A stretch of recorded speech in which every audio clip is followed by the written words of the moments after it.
প্রতিটি প্রাণীকেই অন্য প্রাণীকে সাহায্য করতেই হবে। আমিও আছি তোমাদের জন্য, তোমরাও আমার, এই যে ভাবটা, এটাই দরকার। কিন্তু যখন আমরা ধ্যান শেখাবো, তখন তাদের পুরো জীবনটাই সুন্দর হয়ে যাবে আর সে বুদ্ধ হয়ে যাবে। এর চেয়ে ভালো সাহায্য আর কি আছে? বাড়িতে থেকেই, সংসারে থেকেই আমাদের বুদ্ধ হতে হবে। নিজের বাড়িকেই আশ্রম বানাবো, বাড়িতেই পিরামিড তৈরি হবে আর ধ্যান শেখাবো। যখন আমরা অন্যের সাহায্য করি, তখন ক্লাস আর তার কর্ম হিল হচ্ছে, আমরা নিজেরা করছি। যে কোনোভাবেই সাহায্য হোক, কারোরই হোক, তার একটু হিলিং হয়। সাহায্য করে যেতেই হবে, আর কর্মকমে বোঝা কমতে থাকে, তারও আর আমাদেরও। প্রতিটি প্রাণীকেই অন্য প্রাণীকে সাহায্য করতেই হবে, এতে দুজনেরই লাভ হয়।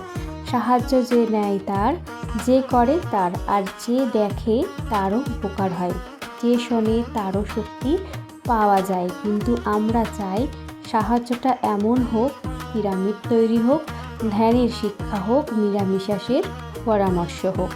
এটাই সর্বোচ্চ সাহায্য। কাউকে নিরামিষ সম্পর্কে বলা, কাউকে ধ্যান শেখানো, কাউকে আধ্যাত্মিক শাস্ত্র সম্পর্কে শিক্ষা দেওয়া, এটাই সর্বোচ্চ কাজ। যে ডাক্তার ওষুধ দেয়, সে নিজের জায়গা থেকে ভালো কাজ করছে। যে ওষুধ খাচ্ছে, সেও নিজের জায়গা থেকে ভালো করছে, সেটাও করতে হবে। সাহায্য মানে একে অপরের প্রতি সহানুভূতি, আমরা সকলের জন্য, এই ভাবটাই আমাদের থাকা দরকার। আমরা আনাপানাসতি, ধ্যান শেখানো, পিরামিড শক্তি সম্পর্কে বলা, নিরামিষ সম্পর্কে বলা, এটাই আমাদের সবচেয়ে বড় কাজ। জন্ম জন্ম ধরে আমরা সাহায্য করে আসছি, আমরা সকলের সাহায্য করার জন্যই। কিন্তু এই জন্মে সর্বোত্তম সাহায্য কী হয়, আমরা সেটা পরীক্ষা করেছি। পিরামিড স্পিরিচুয়াল সোসাইটিস মুভমেন্টে এটা এভারেস্ট, মাউন্ট এভারেস্ট। বাকি সব পর্বতও আছে, কিন্তু সবচেয়ে উঁচু হলো এভারেস্ট। তাই পিএসএসএমের যে সাহায্য করার পদ্ধতি, নিয়ম, এটাই সবচেয়ে উঁচু। যখন ধ্যান শেখাবো, তখন তার পুরো জীবন সুন্দর হয়ে যাবে, আর তার কথা বলাও সুন্দর হবে। চিন্তা ভাবনার নিয়ম সুন্দর হবে, সব কিছুই সুন্দর হয়ে যাবে, আর সে সাধু হয়ে যাবে, বুদ্ধ হয়ে যাবে। এর চেয়ে ভালো সাহায্য আর কি বলুন? কোনো মানুষকে বুদ্ধ বানানো, এর চেয়েও ভালো কি আছে? আর ভালো কিছুই নেই। বুদ্ধই আলটিমেট মানুষ। আমরা বলি বুদ্ধ হও, যেমন গৌতম বুদ্ধ বাড়ি ছেড়ে বা ধ্যানের জন্য চলে গিয়েছিলেন।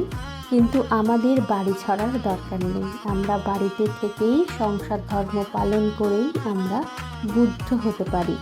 বাড়ি ছেড়ে আমরা কখনোই যাব না। আমরা বুদ্ধর কাছ থেকে যেই শিক্ষা পেয়েছি, আমরা সেই শিক্ষাটিকেই আমাদের জীবনে কাজে লাগাবো। আমাদের বাড়িতেই আমরা আশ্রম বানাবো, আমাদের বাড়ি ছেড়ে কোথাও আমরা যাব না। বাড়িতেই পিরামিড তৈরি করব, সবাইকে ডাকবো, ধ্যান শেখাবো, আশেপাশের মানুষের সকলকে আমরা সকলের সাহায্য করব। আমাদের পরিবারেরও আর আমাদের আশেপাশের মানুষদের পরিবারকে সবারই আমরা সাহায্য করব। ধ্যান শিক্ষা দেব, আধ্যাত্মিক শাস্ত্র বলবো, কিভাবে আমাদের বাস্তবতা তৈরি হয় আমাদের দ্বারাই। আমাদের পরিবার আমরা কারো থেকে আলাদা নয়, এটা পুরোটাই একটা পরিবার। আমরা পরিবারকে কিভাবে ছাড়ব? পরিবারকে সাহায্য করব, পরিবারকে ছাড়ব না। প্রতি মুহূর্তে নির্বাণ অবস্থায়, পরিনির্মাণ অবস্থায়, মহাপরিনির্মাণ অবস্থায় আমরা বাঁচব। আমাদের ভেতরে কিছুই নেই, কোনো মায়া মোহ নেই। পরিবার থেকেও আমাদের কোনো মায়া মোহ নেই। আমরা নিশ্চিন্তে থাকব, উদাস হওয়ার কোনো কারণ নেই। যখন ধ্যান আছে, ধ্যান না থাকলে উদাস লাগে।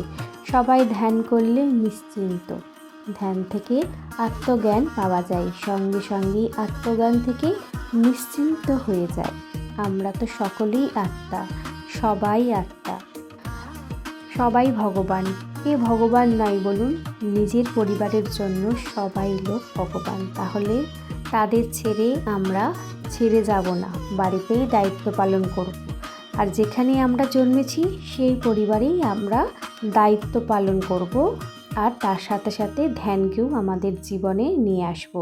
আমরা তাদের যত্ন নেব, তাকে আরও সুন্দর বানাবো। কিভাবে বানাবো সুন্দর?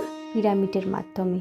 পিরামিড বিশ্বময় শক্তির সাথে আমাদের সংযোগ করিয়ে দেয়, সংযোগ করে দেয় সমস্ত শক্তির ক্ষেত্রের সাথে। পিরামিড সব কিছুর শক্তির ক্ষেত্রকে সংযুক্ত করে।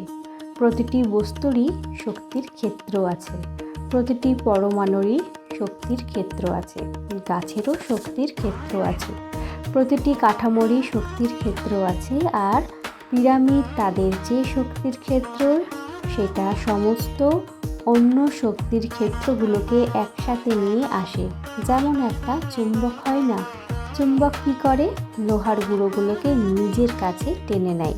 সেটা তো দেখা যায়। এই পিরামিডের শক্তি দেখা যায় না, কিন্তু সেটা হয় যা একটা চুম্বক করে। চুম্বকের কাজটা আমাদের চোখে পড়ে, তাই না? পিরামিডের শক্তিও ঠিক তেমনই। পিরামিডের যে ক্ষেত্র, সেটা বাকি সব শক্তির ক্ষেত্রকে চুম্বকের মতো টেনে নেয় নিজের দিকে। তাই আমরা চাই প্রত্যেক জায়গায় পিরামিড থাকা উচিত। ছোট ছোট পিরামিড, বড় বড় পিরামিড, পবিত্র শক্তির ক্ষেত্র যা চোখে দেখা যায় না, কিন্তু কাজটা ঠিকই হয়। পিরামিডের শক্তি পবিত্র শক্তি হয়, পিরামিডের শক্তি ভগবানের শক্তি। তাই আমরা চাই প্রত্যেক জায়গায় পিরামিড হোক। ধন্যবাদ।